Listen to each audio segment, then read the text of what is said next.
세계 뉴스와 이슈를 소개해드린 채널 위클리 뷰글입니다. 시청하시기 전에 구독과 좋아요 부탁드립니다. 오늘 준비한 소식은 2033년 한국이 가지게 될 첫 번째 항공모함 KCVX 사업입니다. 군 당국이 올해 개념 설계에 착수하는 경항모급 다목적 대형 수송함이 오는 2033년께 진수될 것으로 전망됩니다.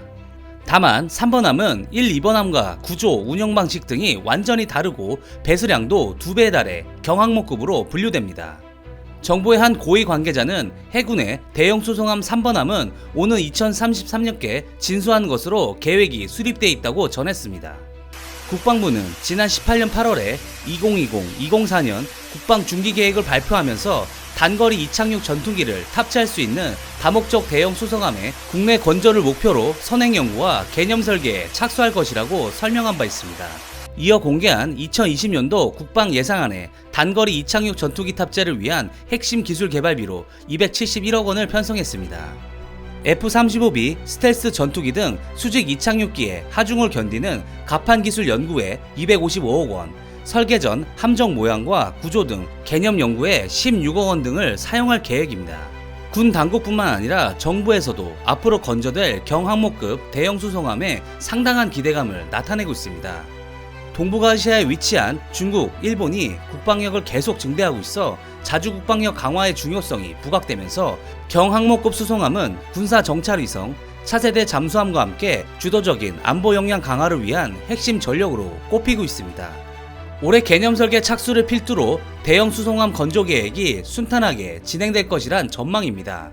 현재 항공모함에서 한국이 도입할 수 있는 단거리 이착륙이 가능한 전투기는 미국의 F-18 호넷과 F-35B, 영국의 AV-8 해리어 등을 꼽을 수 있는데 이 가운데 수직 이착륙 방식의 F-35B가 한국의 경항모급 대형 수송함에서 운영할 유력한 기종으로 거론되고 있습니다. 군은 애초 차세대 다목적 전투기로 F-35A 60대가 필요하다고 판단했는데 그러나 2013년 군 수뇌부가 참석한 합동참모회의에서 가용 재원을 고려해 F-35A 40대를 먼저 구매하기로 결정했고 나머지 20대는 안보 환경 변화를 고려해 기존 선정을 추가로 확보하기로 한 바 있습니다. 즉 경항모를 고려한 조치인 것입니다. 우리 군 당국이 경항모를 염두에 둔 가장 큰 원인은 팽창하는 중국, 일본의 군사력이 가장 큽니다. 일본은 헬기 탑재형 이즈모급 호위함인 이즈모와 가가 등 두 척을 항공모함으로 개조할 계획입니다. 2014년 말에 취역한 이즈모는 2020년에, 2016년 말에 취역한 가가는 2022년에 각각 F-35B 탑재를 위한 갑판 내열 강화 등 보수를 앞두고 있습니다. 이즈모급 호위함이 항모로 개조되어 F-35B를 탑재하면 일본 정부가 그간 지켜왔던 전수방위 원칙은 흐지부지 될 것이란 지적이 나옵니다. 항모에 전투기를 탑재하는 것은 원거리 전투 및 작전에 대비하는 목적이 강하기 때문에 과연 이러한 군 편제가 평화헌법에 기초한 일본 자위대가 필요한 전력인지 그 의도에 의문이 갑니다. 중국도 최소 4척 이상의 항모를 건조해 운영할 것으로 전문가들은 관측하고 있습니다. 첫 번째 항모 랴오닝에 이어 첫 번째 자국산 항공모함인 7만톤급 001A함이 올해 취역을 목표로 계속 시험 운행 중입니다.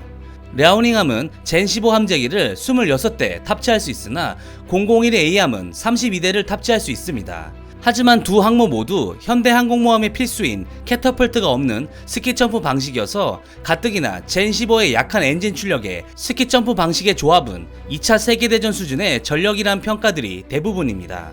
하지만 이도 항공모함이 없는 국가에게는 굉장히 치명적인 전력입니다.